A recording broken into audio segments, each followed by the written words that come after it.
Monuments are built so that we can remember great people, events, and ideas. Today, we are going to be visiting a lot of interesting things, and together we will discover the truth behind them.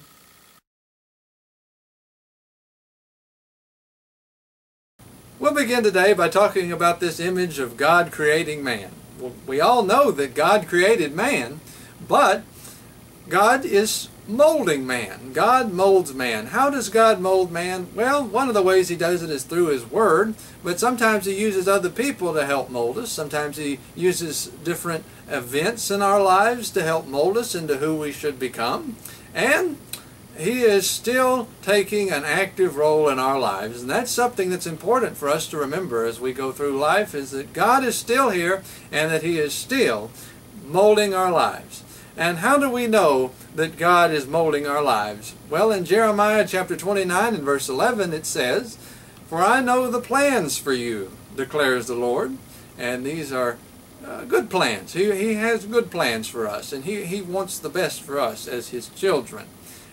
He's going to treat us as such. But God is still molding man.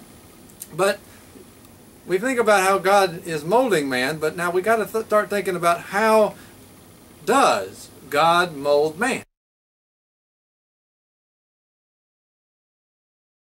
How does God mold man today? Well, let's take a look at this next image of these two angels holding this bird and dangling it away from this dog. It's a very interesting image and quite different, but I think there is several things that we can learn from this image. So let's begin. Well, what do you see in this image? Well, let's begin by looking at the finger of the angel and his eye, the finger and the eye of the angel. What does it mean? Well, in Psalms chapter 32 and verse 8, it says, God says, He says, "I will instruct you and teach you in the way that you should go. And I will counsel you with my eye upon you." So God is going to look at us kind of like that angel is looking at that dog. And He's going to mold us, therefore. He is still going to mold us, but He molds us by teaching us. So that's one thing we can learn from this image, is that God is looking at us, and He's got that finger, and He's saying, "I'm going to teach you a few things." And that's good for our lives. And that's the way a father would treat his son. That's the way God treats His children today. So let's look at another point of this image, and that's the dog. What can we learn from the dog in this image? Well, in Proverbs chapter 15 and verse 27, it says that he who is greedy brings trouble upon his own house. He who is greedy will bring trouble upon his own house. So what does that have anything to do with the dog?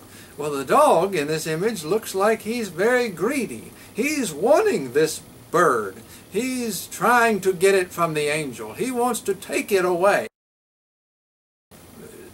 He wants to take it by any means necessary. And that can be very dangerous. He is jumping up and trying to take something that does not belong to him. That is not good. That can be different things. That can be greed. That can be jealousy. That can be just about anything that we desire that is causing us to act in a way that we shouldn't, and in a way that is not pleasing to God. And that is what I learned by looking at that dog. Now there's one more thing in the picture I would like to bring up, and that is the bird. What can we learn by the bird in this picture?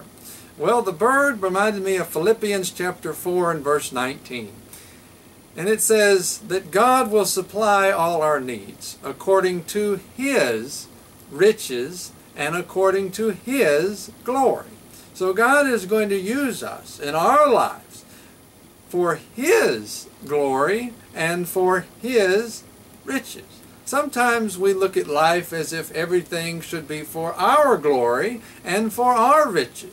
But the Bible teaches that God is wanting to use us for His glory and His riches. And that is what I learned from looking at this image.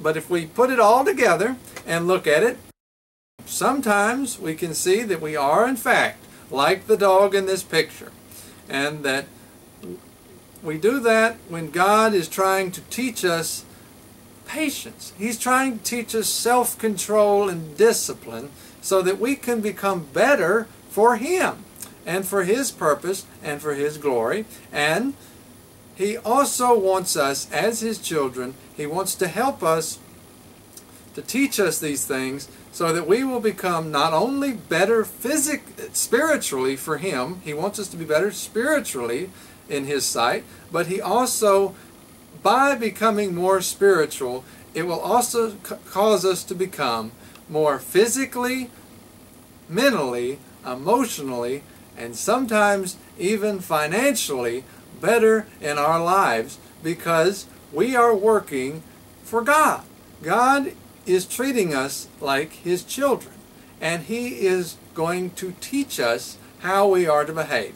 For example, as we look at this image, and you see the dog, I don't know if you have a dog or not, but if you have some type of pet, I'm sure you look at the pet kind of like this image. You have to teach them how to act. You've got to teach them to be potty trained. You've got to teach them not to jump on the table. You've got to teach them not to bark and bite everything, not to chew everything up. You've got to work with them and teach them. And that's what God wants to do. He wants to work with us, and He wants to teach us, and He wants us to become better so that we will become more like Him.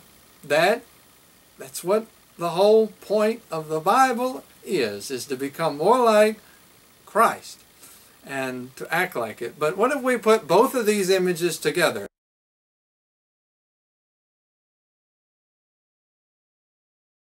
What can we take away from that? Well, and that is found in Job chapter 1 and verses 21. Job 1:21, it says, "For the Lord giveth, and the Lord taketh away." And that's exactly what He does in order to teach us how to live better for Him.